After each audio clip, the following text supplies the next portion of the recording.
우리에게 주시는 하나님의 말씀은 신약성경 사도행전 22장 30절부터 23장 11절까지입니다. 합독하겠습니다. 시작. 이튿날 천부장은 유대인들이 무슨 일로 그를 고발하는지 진상을 알고자 하여 그 결박을 풀고 명하여 제사장들과 온 공회를 모으고 바울을 데리고 내려가서 그들 앞에 세우니라. 바울이 공회를 주목하여 이르되, 여러분 형제들아, 오늘까지 나는 범사의 양심을 따라 하나님을 섬겼노라 하거늘 대제사장 아나니아가 바울 곁에 서 있는 사람들에게 그 입을 치라 명하니, 바울이 이르되 회칠한 담이여, 하나님이 너를 치시리로다. 네가 나를 율법대로 심판한다고 앉아서 율법을 어기고 나를 치라 하느냐 하니, 곁에서 선 사람들이 말하되, 하나님의 대제사장을 네가 욕하느냐? 바울이 이르되, 형제들아, 나는 그가 대제사장인 줄 알지 못하였노라. 기록하였으되 너의 백성의 권리를 비방하지 말라 하였느니라 하더라. 바울이 그중 일부는 사두개인이요 다른 일부는 바리새인인 줄 알고 공회에서 외쳐 이르되, 여러분 형제들아, 나는 바리새인이요 또 바리새인의 아들이라. 죽은 자의 소망 곧 부활로 말미암아 내가 신문을 받노라. 그 말을 한즉 바리새인과 사두개인 사이에 다툼이 생겨 무리가 나누어지니, 이는 사두개인은 부활도 없고 천사도 없고 영도 없다 하고 바리새인은 다 있다 함이라. 크게 떠들새 바리새인 편에서 몇 서기관이 일어나 다투어 이르되, 우리가 이 사람을 보니 악한 것이 없도다. 혹 영이나 혹 천사가 그에게 말하였으면 어찌하겠느냐 하여 큰 분쟁이 생기니, 천부장은 바울이 그들에게 찢겨질까 하여 군인을 명하여 내려가 무리 가운데서 빼앗아 가지고 영내로 들어가라 하니라. 그날 밤에 주께서 바울 곁에 서서 이르시되, 담대하라. 내가 예루살렘에서 나의 일을 증언한 것 같이 로마에서도 증언하여야 하리라 하시니라. 아멘. 오늘 사도 바울은 이런 본문의 내용과 같이 이런 거대 정치나 종교 권력의 틈 속에서도 전혀 흔들리지 않는 담대한 사도의 모습을 보여줍니다. 오히려 바울이 모든 상황을 주도하게 되지요.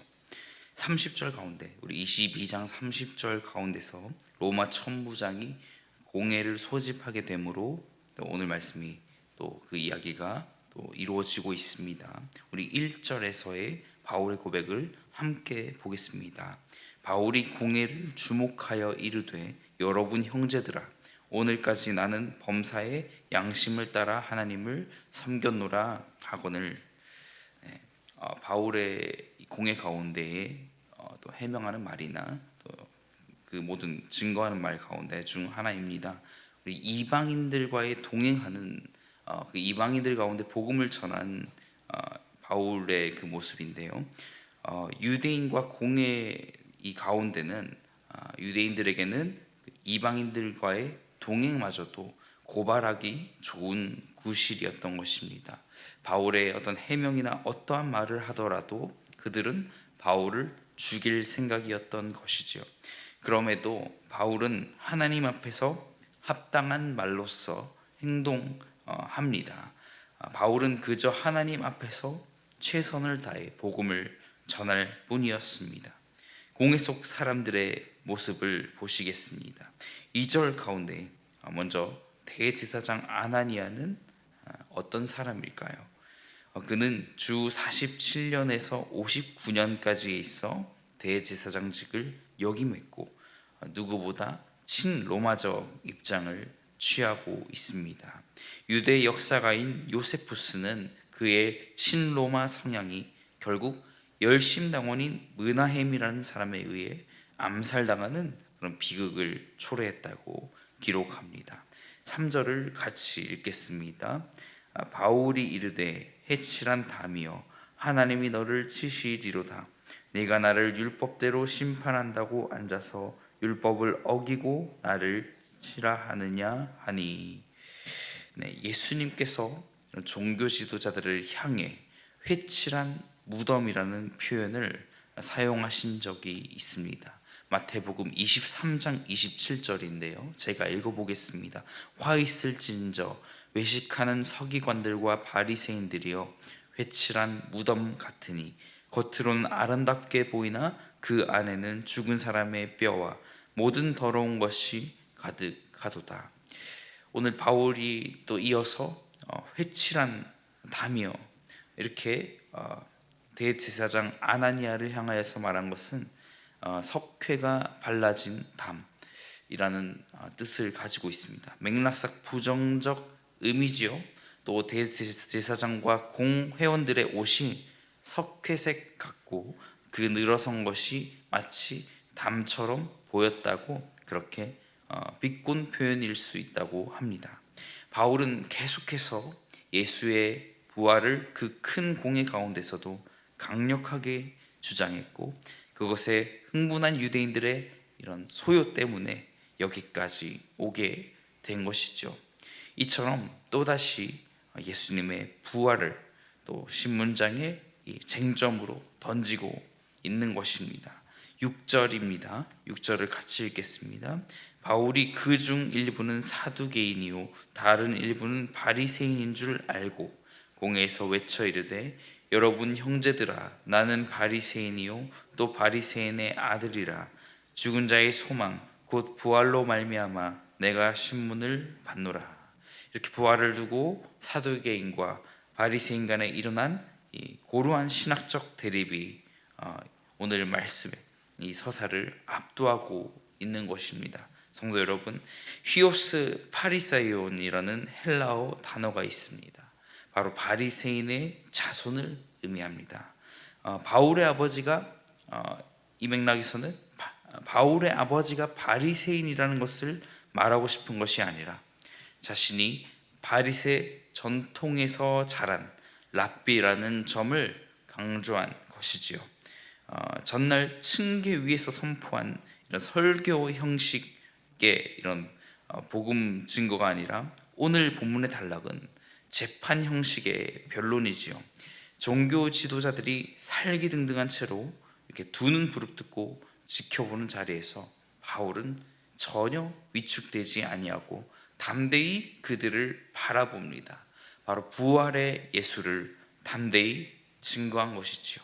그럴 때 어떻게 됩니까? 그들 사이에 오히려 다툼이 일어나서 또한 바리새인 가운데는 바울을 찬성하는 사람들이 나타나게 됩니다.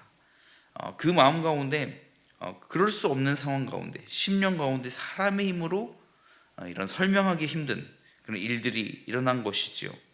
바울이 바리새인의 랍비였던 것이 이렇게도 힘이 되어 작용하는 것일까요? 바리새인은 부활, 천사, 영 이런 것들이 다 있다고 한 반면 앞서 기록된 사두개인은 정반대 입장, 그 모든 것이 없다고 그 입장을 취하고 있습니다. 7절에서 9절 말씀인데요.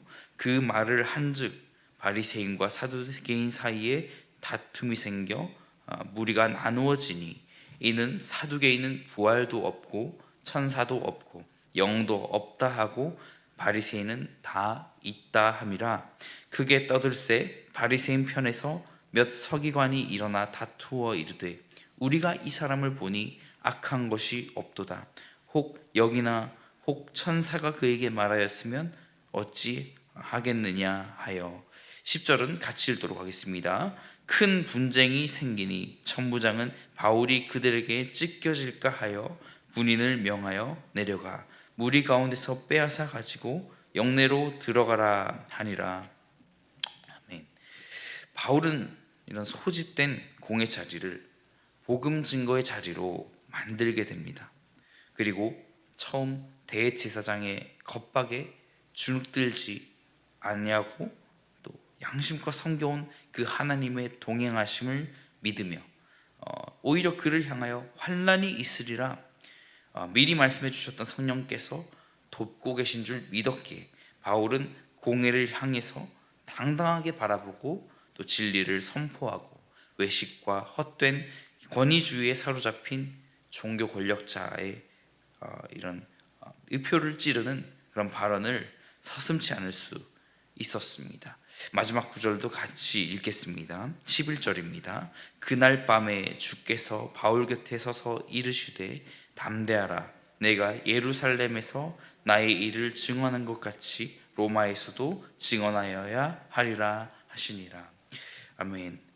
바울을 둘러싼 그 모든 상황 가운데 또 10절을 보니 11절을 방금 읽었지만 우리 10절을 보니 하나님의 도우심이 이렇게 나타나는구나. 공회를 소집한 천부장이 오히려 바울을 그 군사를 보내서 군인을 명하여서 보호하게 되는 그런 보호하심을 허락하시지 않습니까? 그걸로 끝이 아니라 사랑하는 성도 여러분, 우리가 어려움과 환난 가운데서도 하나님이 능히 건져내는 분이시라는 것을 우리가 기억해야 합니다. 중요한 것은 그 어려움 환난 가운데서 우리가 포커스해야 할 대상입니다. 현실적으로 다가오는 상황, 이런 공해와 같은 큰 그런 상황을 보기 쉽지만 사실 그렇지 않다는 것이지요. 모든 지각에 뛰어나신 하나님은 폭풍 같은 오늘 공해라는 상황 속에서 그것도 그 바울 자신을 논지의 중심에서 재판하는 그런 삶과 죽음의 갈림길, 성령님께서 바울을 이끄셔서 다시 살려주시고 이렇게 마지막 가운데 오히려 하나님의 음성을 들려주신 줄 믿습니다. 어떤 음성입니까? 여기서 멈추지 말라는 것이지요. 담대하라. 내가 예루살렘에서와 같이 로마에서도 나를 하여야 하리라. 여러분에게도 말씀하고 계신다는 것을 기억하시기를 축복합니다. 담대하라. 내가 가정에서와 같이 직장에서도 내 이름을 비추어야 하리라. 또는 반대일 수도 있죠. 네, 이러한 성령의 강력한 음성에 사로잡히시는 저와 여러분이 되기를 예수님의 이름으로 축복합니다.